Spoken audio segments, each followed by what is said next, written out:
We love plants. They transform a space, give us something to nurture, and make us happy. And we love calla lilies. They're gorgeous. They've got all these lovely bell-shaped flowers that come in all sorts of enchanting colors. Let's dive in. Lilies are highly toxic to kids and pets. Make sure they stay out of reach of little ones. And that's all you need to know about these beautiful, elegant flowers.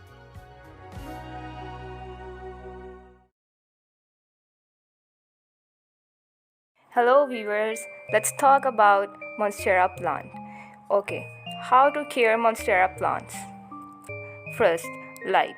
Monstera plants prefer bright indirect light. They can tolerate some lower light conditions, but for optimal growth and leaf development, place them near a window with filtered sunlight. Avoid direct sunlight as it can scorch the leaves. Next, humidity. Monstera plants prefer high humidity levels. You can increase humidity by misting the leaves regularly or placing a humidifier nearby. Alternatively, you can create a pebble tray by filling a shallow tray with water and placing pebbles in it. Next, watering. Water your Monstera plants thoroughly, but allow the top inch or two of the soil to dry out between waterings. Overwatering. Overwatering can lead to root rot, so it's essential not to let the plants sit in soggy soil. In winter, reduce watering frequency since the plant's growth slows down during this time. Next, temperature. Monstera plants prefer warm temperatures between 65 to 85 degrees centigrade. They can tolerate slightly cooler temperatures, but avoid exposing them to temperatures below 50 degrees centigrade, same as 10 degrees centigrade, as it can harm the plant. Next, soil. Plant your Monstera in well-draining soil that retains some moisture but doesn't become waterlogged. A mix of potting soil, peat, moss, and perlite or orchid bark usually works well. Next, pruning. Pruning is essential to complete the plant healthy and encourage bushier growth. Trim off any yellow or dead leaves and cut back leg stems. Prune just above a knot, where the leaves meets the stem to encourage new growth. Next, finally, repotting. Repot the plant every 1 to 2 years or when it outgrows its current pot. Spring is usually the best time for repotting. Thank you viewers. Please like and subscribe our channel.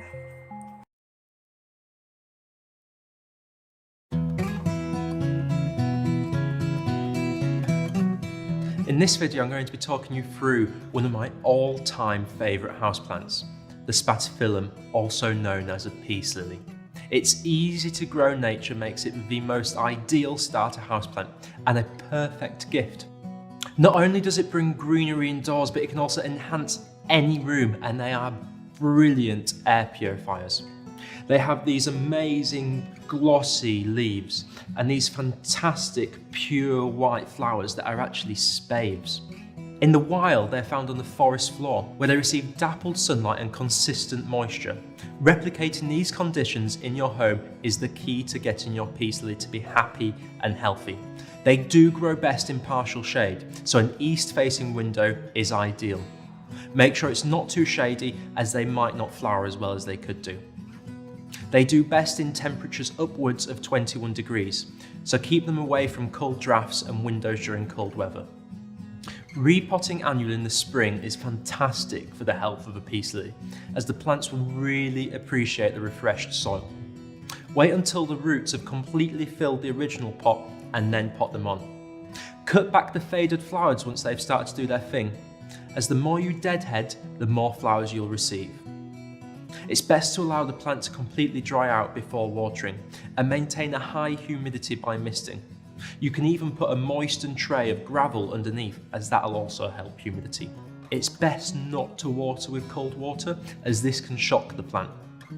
You can, if you want to, also clean the leaves with a damp cloth to stop the buildup of dust, and it keeps them looking really nice and tidy.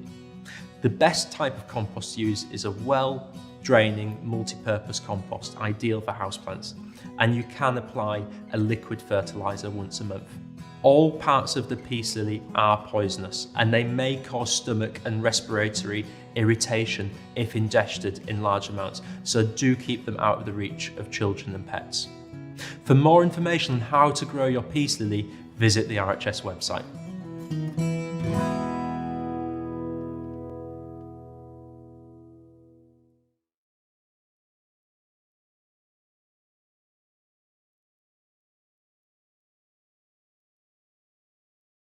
Today I'm going to share a perfect potting mix recipe to grow the heterohelix or the English ivy plant.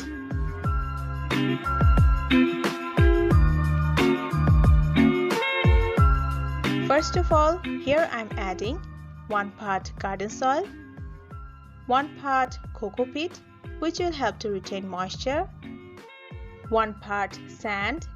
This sand is a mixture of fine and coarse sand particles, and this type of sand we get after crushing stones. 1 part well-rotten compost, and finally adding half part stones, which are around 1 or 2 millimeter in size. And then mix them all, and this is the consistency. Now, before repotting the plant, make sure the pot has good drainage system.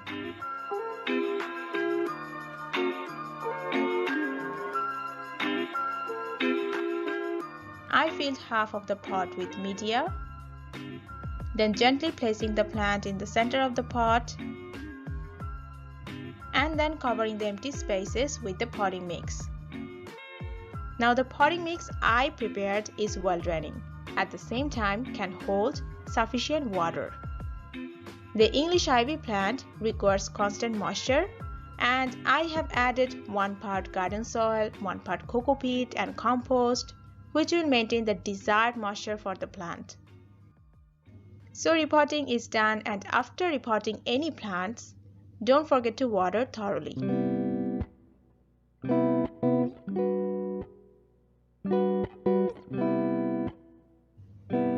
Thank you so much for watching this video, and we will see you in the next one. Take care.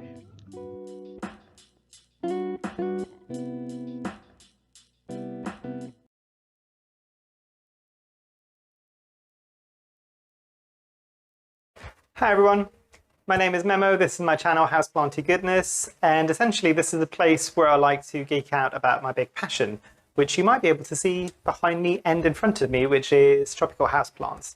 So if you do like this video, do remember to drop a like down below. It lets me know that you like content like this so I can create more like it. And if you like and you're getting into houseplants a bit more these days, do consider subscribing down below as well, because I try to bring out videos like this every week, about 2 to 3 times a week. And yeah, let's dive into today's topic, which you might be able to see right in front of me, and I'll lift it up so you might be able to see. Today I want to give a bit of an update on one of my big leafed anthuriums, and I'll bring it in so you might be able to see a bit closer. So that hopefully is focusing now. Is what was originally sold to me, and let's do a bit of a Kaylee Ellen head test. You might be able to see that that leaf is absolutely huge. This is the newest leaf that it has currently, and I'm just not wanting to handle it too much because it's still hardening off, but I'll just keep holding it just so you might be able to see a bit more of it. At the moment, this anthurium has got 1, 2, 3, 4, 5, 6, 7 leaves. There is one that's on its way out. And these are the 2 original leaves. These are quite tiny that came with the plant when I first bought it. And you might also be able to see, if I bring it in a bit closer, you might be able to see right there is a bit of an inflorescence that's about to come out, and there is a spent inflorescence there. So this plant was originally sold to me as a Clarinervium crossed with a forgetii. Now, these were a bit smaller. I said, maybe I'm not seeing the joint, the fused sinus that you get, that kind of rounded sinus at the very top of the leaf that you get with the forgetii, which is generally one of the traits that the forgetii will pass on when it's hybridized with other types of anthuriums, because most of the anthuriums will have this type of lobing at the top, so it's very kind of heart-shaped. But you can see this one definitely doesn't have a fused sinus. There's two very distinct lobes there and there. And also, if it was a Clarinarium, I'd expect the really, really thick leaves that you'd get from a Clarinarium. It's almost like cardboard. And this one does have thickish leaves, but not as thick. And it's got very, very pronounced kind of reflective or silvery veins. And again, I'll bring it in. You might be able to see, hopefully that's going to focus on the plant. So I think what I might have, because I was debating whether or not I had a crystallinum crossed with a Forgetii, but at this point in time, I think this is just a crystallinum. I don't think there's any other plant in it that's hybridized with it. I'm not entirely sure. So the foliage is very reminiscent of a crystallinum. I've never seen a crystallinum in person. I've only ever seen photos, but this is very reminiscent of a crystallinum for me anyway. If you've got experience with anthuriums and anthurium hybrids, please do drop a comment down below if you do actually have a true hybrid between a Clarinarium and a Forgetii. Let me know if yours looks like this. I'm really, really curious, and I've not seen a lot of people that have got something similar to this as well. There is quite a few of us that bought this because this was from an eBay seller that had a few of these as a Clarinarium crossed with a Forgetii. So there's still a lot of people that are tagging it like this, but I think it's because we all bought it at the same time from the same seller here in the UK on eBay. So I think that whole batch might have been mislabeled essentially, but I'm not entirely sure. Now, in terms of care and how I get this plant to be as big as it is, I will always, as with most of my anthuriums these days, I will have it in a net pot with my aroid mix. If you want to know how I do my aroid mix, there is a video on my channel, so do check that out. And the one thing I'm going to do soon is I've taken from this spent inflorescence that you might be able to see here, and this is eventually going to come off the plant soon, but I've taken some pollen from that and put it in a Ziploc baggie and frozen it, because I've seen a lot of people do that when they want to pollinate some of their anthuriums, but they don't have two anthuriums in bloom at the same time. So annoyingly, the only other one that I have in inflorescence at the moment that has got a bloom coming out is my Anthurium vitarifolium. I've never seen the strap-leaf anthuriums, or at least that one, crossed with a crystallinum, which is, as I said, what I think this is. So if you've had experience with that, or if you've seen a hybrid, or if you've even created a hybrid like that yourself, let me know how it went. I'm really curious to see if it's going to work if I try to pollinate the vitarifolium, but at the end of the day, it's how we learn essentially. So in terms of watering with this at the moment, it's getting watered every 3 to 4 days. It gives you an idea of how thirsty this one is. And it's getting fertilized every 3rd or 4th watering. It's in my conservatory or hothouse, so it's getting quite high levels of humidity, and it's on one of the lower shelves, so it gets a bit less light. But this one doesn't mind as much light. You can give it potentially a bit more light, but I find with a lot of the anthuriums, if you give it too much light, and even this one is getting maybe a bit too much at the moment, the leaves will start to look a bit washed out rather than being a darker color. The flip side that I find for that, the trait that you have there is if you go for a darker foliage and you're giving it a bit less light, it doesn't grow as vigorously. So let's see. I've got some anthuriums now in a slightly darker location. Let's see what happens there. I'm giving it a bit of a test essentially. But yeah, that's all I wanted to say about this plant today. Is a bit more of an update really. If you've got any questions, comments, drop them down below. Love to have that conversation. And yeah, in the meantime, I hope you have a great rest of your day. Hopefully you've enjoyed, and hopefully I shall see you here soon. Thanks. Bye. Hello everyone, welcome back to my channel. If you're new here, hi, my name's Claire and this is Yoli. I make videos all about houseplant care, sharing tips and tricks I've learned over the years to help keep your plants happy and healthy. And today I'm going to be going through everything you need to know about the spider plants. These plants are really easy to care for once you get the hang of what they like and don't like. They're really air purifying, they're pet friendly, they are just all round really gorgeous houseplants. So yeah, let's get into it.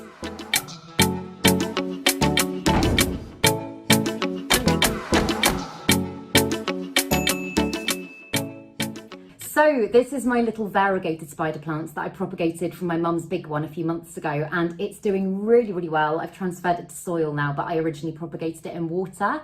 For the last few weeks as well, I've had it in my new grow cabinet, and oh my God, it has literally gone absolutely crazy. I'm pretty sure it's like doubled in size in the time that I've had it in there. If anybody's thinking about setting up a grow cabinet, I would highly, highly, highly recommend it. It's basically just an environment that firstly looks really pretty for displaying your plants, but also allows you to control the temperature, the humidity, the light, all that sort of stuff. And a lot of my plants are doing well in there, but this one has just responded amazingly. So yeah, she's very happy at the moment. So spider plants are really well known for being able to survive in lower light conditions, and they absolutely can. I've got one downstairs that's in fairly low light conditions, but their optimum growing conditions are what's known as bright indirect light, which is pretty much like an area that I'm in now, kind of bright indirect light. God, an area that receives lots of bright daylight but not too much direct sun itself. They are quite sensitive plants, and if they receive too much direct sun they can burn really, really easily. The other thing to say with lighting as well is that the variegated spider plants, which are the ones that aren't just fully green, is that the white parts can't actually absorb light in the same way as the green bits. So it's a really good idea not to keep them in conditions that are too dark, just because the plant might not cope. It might get quite kind of stretched and leggy and not look very good. So yeah, I would say bright indirect light is absolutely optimum for these plants. Another thing that's really, really important is keeping their leaves clean, just because if they collect a lot of dust and dirt, then again, it's going to kind of act as a shield, meaning that they can't absorb all the light they need. And also, and I've got a perfect example of this here, it's a really good idea to rotate your plants regularly so they can absorb equal amounts of light from all angles. You can see I haven't turned my one in quite a while, and it's really kind of gone whoop towards the light, so it looks really lovely and full from this side, but from this side it looks a bit kind of sparse. So yeah, turning your plants probably every few weeks or so is a really good idea. When it comes to watering your spider plants, although they are quite tolerant plants, the one thing you really have to watch out for is overwatering. As with so many plants, overwatering can be the root cause, pardon the pun, the root cause of so many issues such as browning leaves, yellowing leaves, dropping, and ultimately plant death. So it's something you really, really do have to be careful of. They kind of like an evenly moist soil, but I personally always let the top layer kind of completely dry out before I water them again. In fact, this one is definitely ready for a water now. I'm gonna water it, and I'll show you how I water. So when you water your plant, it's a really good idea. I've got mine actually in a nursery pot that I've just decorated. So drainage is so important. If you do keep your plants in kind of like a pretty ceramic pot or something like that, then I would always recommend taking them out in their nursery pots to make sure that they can properly drain after you water them. But as I say, my one here, as you can see, has got good drainage. So what I'm gonna do, I just use a bowl usually, but I'm just gonna completely drench it through from the top and then allow it some time to kind of properly drain. In fact, I'll probably just leave it in the bowl for a couple of minutes and let it kind of soak through. And then what I will do is, if I've got my plant in a pretty pot, like I say, I'll wait for it to drain before I put it back in, just because, again, if there's any water that hasn't properly drained and it's left sitting around the roots, I'm having trouble speaking. If it's left sitting around the roots, then it can cause root rot, which again is a really big killer in houseplants. Another thing that's really, really great if you know that you are quite prone to overwatering is using terracotta pots, because basically they are a porous material that absorbs lots of the water and just means that it kind of helps to regulate things a bit. Like, I remember when I first started getting into houseplants, I would want to kind of love them lots and I would water them all the time, and I did lose quite a few to overwatering. So yeah, using terracotta pots is just a really brilliant way to make sure that you're not overdoing it. It's also really important to remember that the environment of everyone's homes is going to be slightly different. So for that reason, I always say don't stick to any kind of strict watering schedule, just because one person might find watering once a week works really, really well, but if your house is slightly warmer, slightly less humid,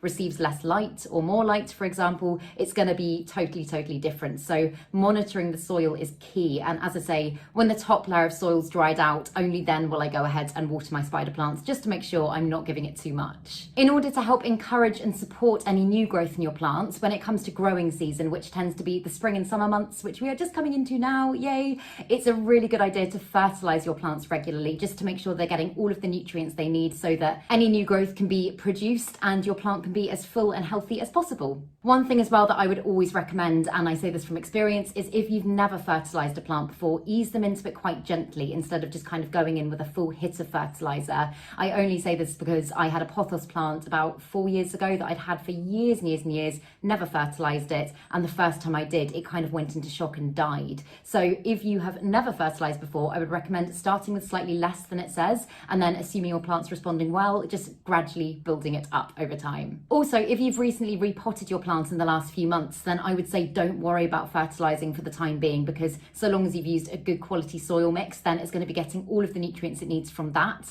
and giving it any more extra fertiliser might kind of cause it to go downhill because it doesn't need any extra nutrients. In terms of the type of soil for these ones, I tend to use a combination of regular potting soil, perlite and coconut coir, which has always worked really, really well. And for this one as well, I did actually add in some lechuza pon, which is just absolutely brilliant stuff. I know I've banged on about it so much recently, but it's so great. I do actually have a plant here, it's a verrucosum, that is potted in pure pon. That's what it looks like. I made a video as well all about the benefits of pon and all that sort of stuff, so again I'll link that below, but that's something that at some point I'm thinking about potentially completely transferring my plant to, so no soil, just pon, but I will keep you updated with that. With humidity for spider plants, they're not the fussiest plants in the world. I would say between 40 and 60% would be absolutely fine. But as I said earlier, mine has been getting on so well on my grow cabinet, and the humidity in that is currently at 70. So I would say the more the better. If you can crank up the humidity, your spider plants will only thank you for it. I personally use a humidifier, but if you don't have a humidifier, I would either recommend investing in one, but also you can use kind of DIY methods such as leaving cups of boiling water around. Using pebble trays is another really great option. I've got loads of my plants over there on pebble trays that aren't close to my humidifier. Hanging wet clothes out to air dry around your house as well can be a really good option, because as the water evaporates, it will naturally create humidity in the room. The other thing to say with spider plants is that they do prefer a slightly warmer temperature, ideally between about 20 and 30 degrees, and to just keep that temperature as steady as possible so it's not constantly going up and down, meaning that they're having to adjust all the time. The temperature in here at the moment is 26, which is really quite warm, but so long as you balance the high temperature with a good amount of humidity, your spider plants are absolutely going to love it. On that note as well, as with many house plants, spider plants absolutely hate cold drafts, so just make sure wherever you place your plant, it's not right next to a drafty door, drafty window, air vent, anything like that, because it can cause loads and loads of issues. As I mentioned at the start of this video, I actually propagated this plant from my mum's big plant. They're really easy plants to propagate. Basically, when they reach maturity, which mine obviously hasn't yet because it's still very small, but when they reach maturity, they'll start to put out these little plantlets, which you might have seen. I'll pop a picture in so you know what I mean. But they basically are just literally mini little spider plants hanging from the mother plant. And then all you need to do is chop them off. You can pot them straight up in soil. I personally propagated mine in water just because I've always had a higher success rate doing it that way. But yeah, when the roots get to kind of 4 or 5 inches, about maybe that, then you can go ahead and pot them up, and then you've got a whole other new little plant. If anybody's got any questions or wants to know about something that I haven't covered in this video, then drop me a comment down below and I will do my best to help. But yeah, I really hope this video was useful. If it was, please make sure to give it a thumbs up, subscribe to my channel, have a lovely day, and I will see you in the next video.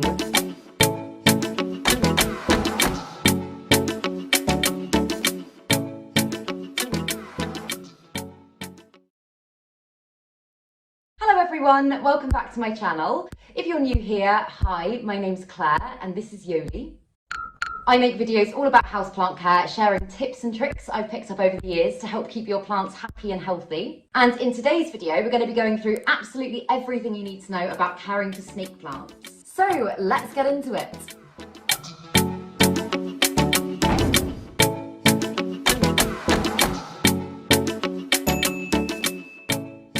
So, Sansevieria, commonly known as snake plants, are known as one of the best beginner plants simply because of how hardy they are and how easy they are to care for. They're often referred to as unkillable, but that being said, as with any live plant, if you're not giving them exactly what they need, this is going to lead to issues that can ultimately cause death. Snake plants have amazing air purifying qualities, meaning that they're often really popular bedroom and office plants because clean air and high oxygen levels can help aid a healthy sleep cycle and increase productivity. They're pretty amazing plants. The first thing to take into consideration in order to keep your snake plant happy and healthy is light. These plants are known for being able to survive in low light conditions, but the mistake that people make a lot of the time when they hear this is assuming that that means no light at all. All plants require at least some natural light to stay alive and grow. The best way to tell if an area is too dark is to ask yourself if you could comfortably read a book there. If the answer is no, then chances are it's going to be too dark for even low light plants. Because of their ability to cope in lower light conditions, a lot of people assume that that's the best lighting conditions to keep them in, and in fact it's not. Snake plants are succulents native to West Africa and therefore will actually do best in much brighter conditions. Keeping your snake plant in a bright, sunny spot or in an area that receives bright and direct light will speed up the rate at which it grows, as well as making it appear much fuller and healthier. Often if you look at a snake plant that's been kept in lower light conditions compared to one that hasn't, you can just tell that it looks a lot duller, thinner and not as vibrant. There's actually a good example of this here. This one's been down in my room and it's been in much lower light conditions to this one, and they're the same type of snake plant. I don't know if you can see the difference, but there's a big difference. They're both Kirky eyes, but yeah, as I say, that one obviously looks a lot fuller, brighter, healthier, and this one looks a lot duller and darker. I keep most of my snake plants, apart from that one, fairly close to south-facing windows, which here in the UK means they receive a really good amount of light all day round. A couple of really important things that you should be doing regularly in order to keep your snake plant happy is firstly dusting its leaves. A build-up of dust on the leaves essentially acts as a shield and prevents your plant from being able to absorb all the light it needs in order to photosynthesize and grow healthily. Secondly, turning your snake plant regularly is really important so that it's able to absorb equal amounts of light from all angles. If you don't do this, then chances are over time you're going to notice the growth start to become quite uneven and lopsided. The next thing to talk about is watering. As I've already mentioned, snake plants are succulents, which means they have an amazing ability to store water in their leaves and can go a really long period of time without being watered. The area where most people go wrong is they assume that really frequent watering is going to keep them happy, and in this case it can actually be the biggest killer. Overwatering can lead to issues such as fungal disease, rotting, and most commonly root rot, which can be hard to bounce back from and can bring down your plants pretty quickly if you're not careful. Because the environment of everyone's homes is going to be so different, i.e. different lighting conditions, different temperatures, etc., I would always say don't stick to any kind of strict watering schedule. The best way to make sure you're giving your snake plant the right amount of water, no more, no less, is to monitor the soil. With these ones, I would always recommend waiting until it's almost completely dried out before you go ahead and water again. You can either use something called a moisture meter to check if you're not quite sure, or what I tend to do is just stick my finger down into the soil and feel. These ones will be absolutely fine if you forget to water them every now and again. So if you're in any doubt as to whether or not you should water, I would recommend waiting a few days and then checking back. As I say, they're super drought tolerant and can go weeks on end without water. For example, I haven't watered my big one here for about a month now, and although she's probably ready for a drink now, she's definitely not complaining. The other thing that you've got to make sure of is that your snake plant has good drainage. So much of the time nowadays, plants come ready potted up in pots like this one without a drainage hole, and that just means that any water not absorbed by the roots is left sat at the bottom of the pot, which again can cause rotting. I always keep my plants in their nursery pot and just treat the pretty pots as pot covers. That way I can take them out when I water them, let them properly drain, and then pop them back into their pretty pots. I do this with all of my houseplants. If you suspect you might have overwatered and caused root rot, this can be fixable if you catch it early. I'll post in the description box below some ways that you can treat root rot, but if anyone's got any questions, feel free to drop me a comment down below. During the growing season, which is the spring and summer months, fertilising your snake plants can help to encourage and support new growth. Again, it is possible to go overboard with fertilising, so if you've never fertilised before, I would personally recommend starting with less than it says and gradually building it up over time. This might be super obvious as well, but always read the instructions to make sure you're not going to give your plants too much. I made a video a while ago about some DIY zero waste fertilisers you can make yourself at home. I literally use these all the time to keep my plants happy and healthy, so I will link that video in the description box below if anyone's interested. When it comes to temperature, again, snake plants are really adaptable. They can cope in temperatures as low as 4 degrees Celsius and tolerate highs of up to 40, which is insane. That being said, in the same way as their lighting conditions, even if they're coping in the extremes, it doesn't necessarily mean they're as happy as they could be. So for optimum growth and healthiness of your plant, it's recommended to keep them between 18 and 30 degrees Celsius. As with lots of houseplants, snake plants enjoy a steady temperature, which just means it's not constantly fluctuating up and down all the time. Humidity-wise, although snake plants are desert plants and used to moderate humidity, they're perfectly capable of surviving with lower humidity levels. Some houseplants will kick up a right stink if the humidity isn't high enough, but for these ones, anything between about 30 and 50% is absolutely fine, which tends to be pretty standard for most homes here in the UK. One of the most common problems you might notice as a result of not enough humidity is brown tips on the leaves. There are a couple of other causes of brown tips too. They can also be caused by too much exposure to direct sun, or they can be caused by a watering imbalance. If this is happening, I'd suggest pruning off the brown tips with a clean pair of scissors and then adjusting the conditions you're keeping your plant in to prevent it from happening again. Another common issue often seen in snake plants is where the leaves become quite soft and squishy as opposed to firm. This tends to be caused by overwatering, but it can also be caused by a fungal disease. If you do notice your plant starting to go downhill, you can actually chop away the healthy bits of the plant and propagate them to make a brand new plant. You can also obviously take cuttings even if everything's fine and you just want to create new little baby plants. My big Laurentii was hit really badly by Yoli's tail and I lost quite a few leaves, so I decided to propagate them. They've been in water for probably about 3 months now, and you can see a nice little, hang on, I'll take it out, a nice little root system starting to establish. There we go, you can see it better now. Some people choose to use a rooting hormone to help the cuttings to root. I personally haven't bothered with these ones. I've tried it before, and just with snake plants, I haven't found it makes a massive difference. I literally just stuck mine in water, very straightforward, and I do half water changes about every week and a half, whenever I remember. And apart from that, it's just the case of waiting. You can also just plant them straight up in soil and skip the water propagation process, but I've always had a much higher success rate doing it this way. If anyone's got any questions about propagating or any issues you might currently have going on with your snake plants, then feel free to drop me a comment down below and I will do my best to help. I really hope this video was useful. If it was, please make sure to give it a thumbs up, subscribe to my channel, have a lovely day, and I'll see you in the next video.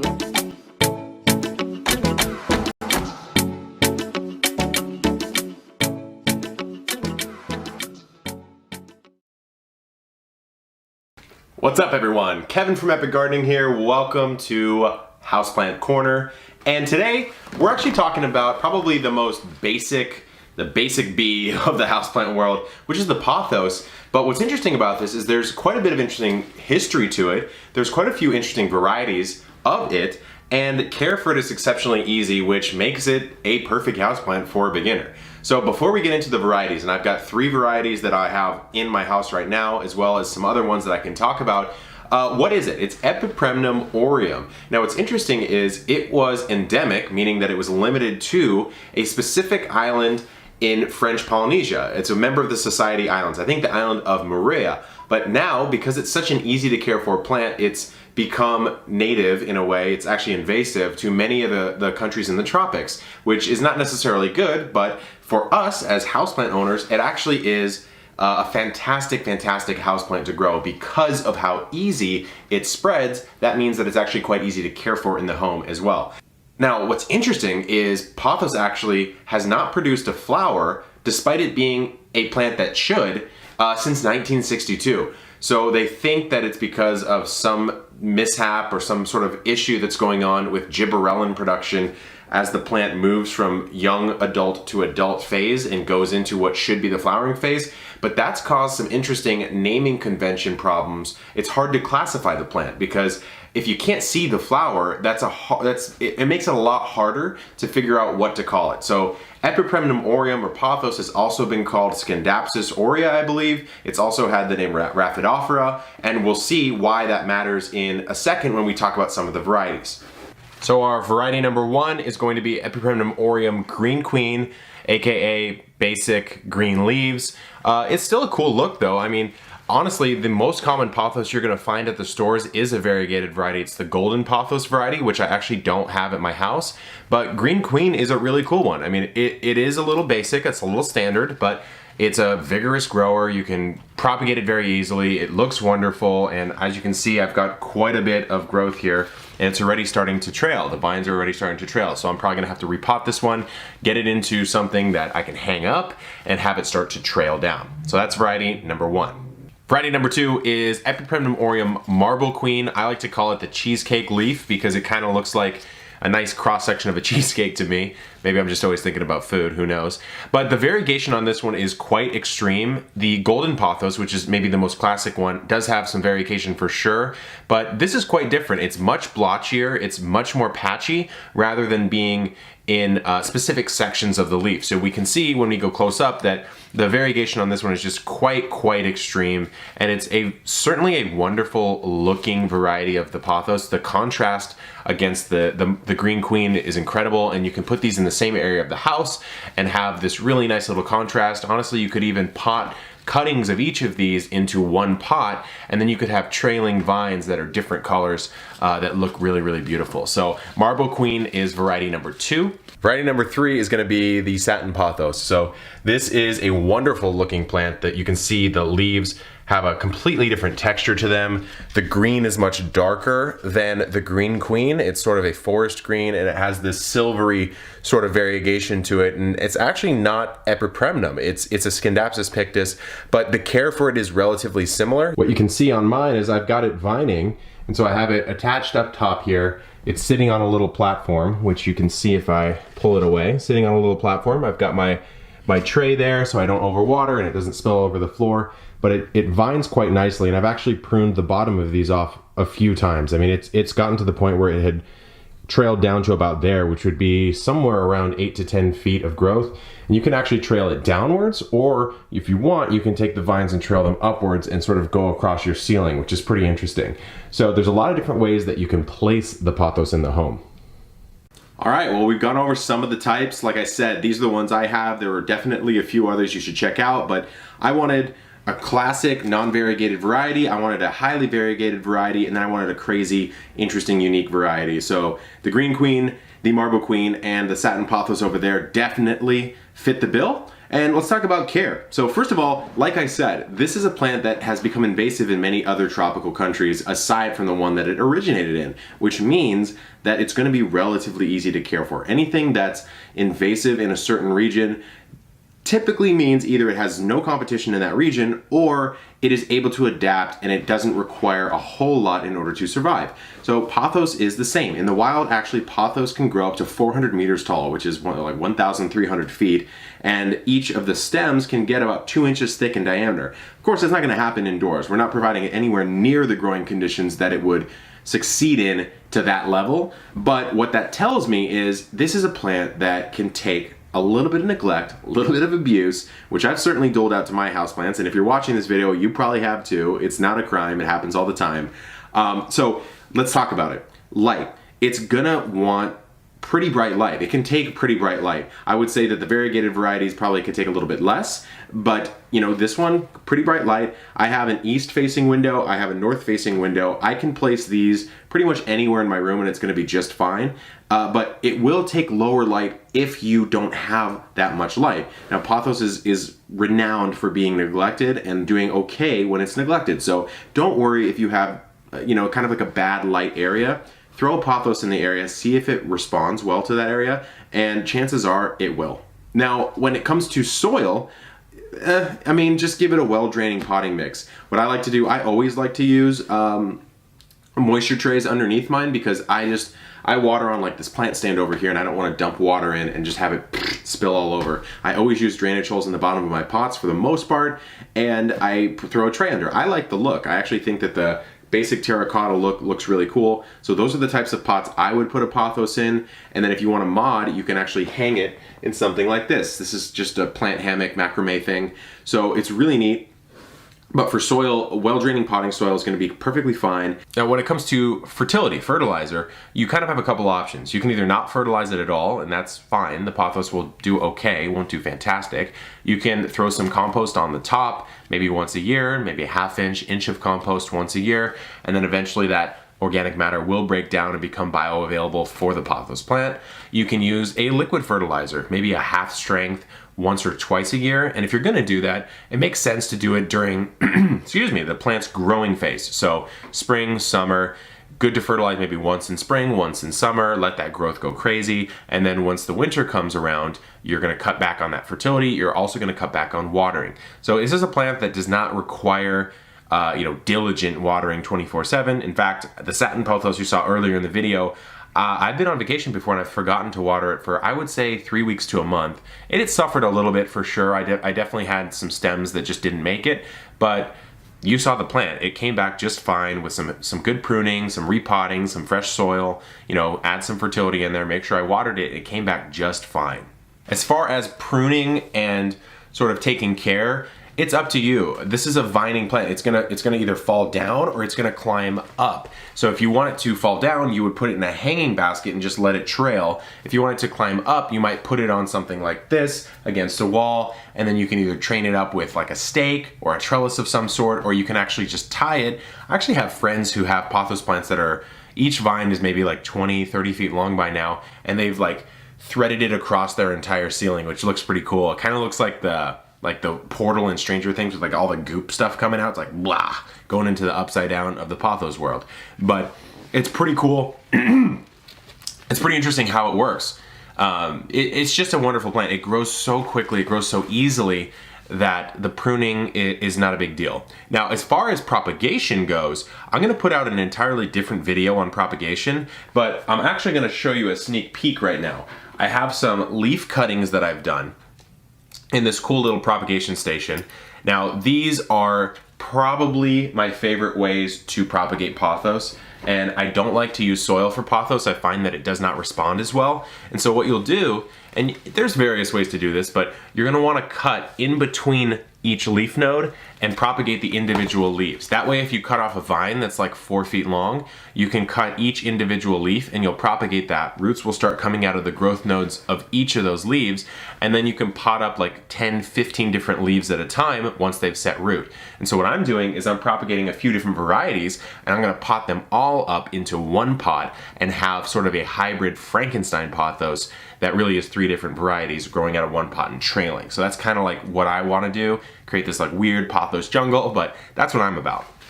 Well, there we have it, everyone. How to care for pothos, some different varieties, a little bit of interesting history. If you have any favorite varieties that you did not see me grow in this video or you didn't see me mention, I'd love to know. I'm always looking for interesting varieties of plants, you know, whether that's just a basic non-variegated variety or something kind of cool, certainly something like satin pothos. So let me know in the comments, what's your favorite pothos variety and where did you get it? Because that's really the key. Sometimes you get a plant and you got it in a way that no one else can get it, and then that's not very helpful, right? So if you found a really cool pothos variety, let me know where you got it, whether that be online or in person, and I would love to hunt one down. So thanks for watching, guys. Good luck in the garden, keep growing, and I'm going back into the pothos jungle.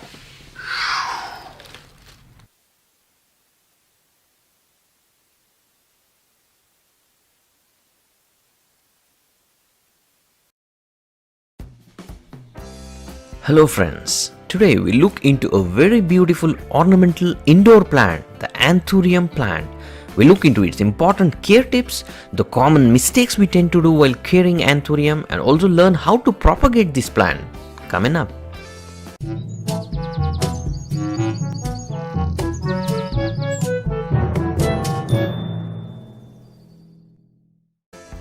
Anthurium is actually a genus of about 1000 species of flowering plants. The actual botanical name of this plant is Anthurium andrianum. So at home gardening level, we'll just call it Anthurium plant. Common names of this plant include tail flower, painter's palette, flamingo flower, and lace leaf. The name Anthurium comes from the Greek word anthos meaning flower and aura meaning tail, actually referring to the spadix. This spadix is actually similar to peace lily plant. We have discussed about peace lily in another detailed episode. You can check that link at the end screen of this video. Anthurium is a commonly grown ornamental shade plant or indoor plant with a bright colored spathe or modified leaf with a central spadix. This spathe can be bright red or pink in color. Anthurium is a short plant with heart-shaped leaves. One of the most important points to note is all parts of the plant are poisonous to humans and pets. Whether by contact or if ingested orally can cause problems. Now let's look at some important care tips while growing Anthurium plant, whether indoors or outdoors. On number 1, sunlight. Anthurium prefers indirect bright light and can be kept in shady places and even indoors. But bright light is important to produce flowering, and keeping it fully indoors may not produce flowering. So keeping this in mind, you may keep this indoors at a spot which receives adequate indirect bright light. This plant, what you're seeing, is actually kept under a 50% shade net and it's performing well with no leaf burns. Avoid direct sunlight exposure. On number 2, watering. This point is very important for anthurium plant care, and the most common mistake what gardeners tend to do is overwater this plant. Anthuriums are far more tolerant of underwatering than overwatering, which is one of the most common reasons for anthurium plants to die. So what you can do is check once every alternate day by finger dip method, that is dipping your finger into the soil to check for the moisture. And if the soil is still damp, never water it now. Check it again after 1 or 2 days and then water the container. On number 3, soil. This has to be a very well draining soil. If you bring the plant from a nursery and you find it planted in a clay-rich soil, please remove the clay-rich soil by soaking the root ball in a tub of water which dissolves the clay-rich soil.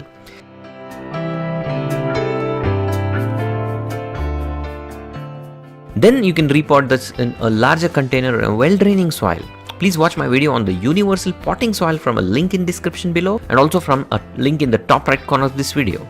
For anthurium, you can make it a more well-draining soil by adding extra perlite of about 20% into the potting mix.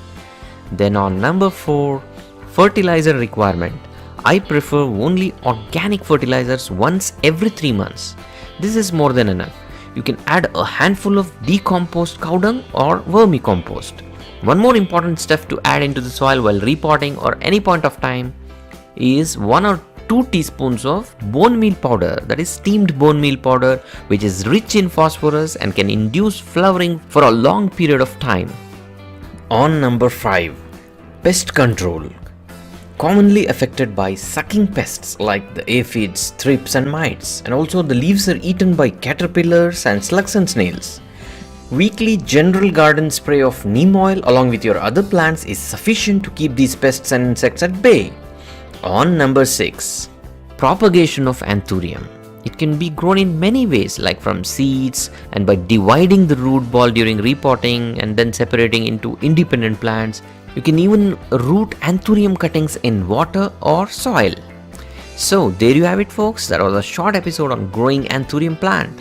Please like, share and comment below with your feedback and queries. Consider subscribing if you're new to the channel. Happy gardening. Hi everyone, today I'm going to share about caladiums and growing caladiums outdoors. Caladiums love bright, sunny and warm weather. The problem with growing caladiums indoors is often the case of lack of light and lack of humidity for these plants to be healthy. This bunch of caladiums over here are outdoors but under the roof, and it gets some amount of morning sun each day. Meanwhile, over here, these are under the sky. They get the rainfall but are shaded from the harsh afternoon light. Now, if your plants are out in the sun, you may get some burn marks like this. If you do get any of these on your caladium leaves, it's an indication that the light is coming in too strong for these plants. You may have to move the plants to a different spot or filter the sunlight.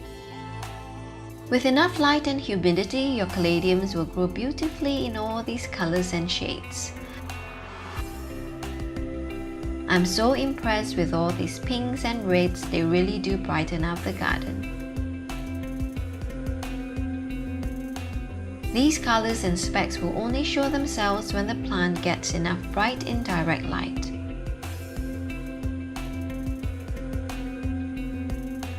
If the sun level is right, caladiums will grow many leaves quickly.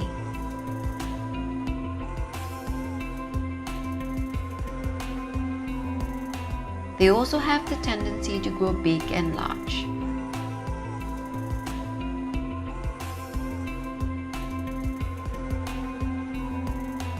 Because these are outdoors, I water my caladiums every day to keep the potting medium moist. If you are planning to put them outdoors, do ensure that the potting medium is well draining. With a well draining potting medium, water will flow and drain, and this keeps the pot in a balanced state of moisture.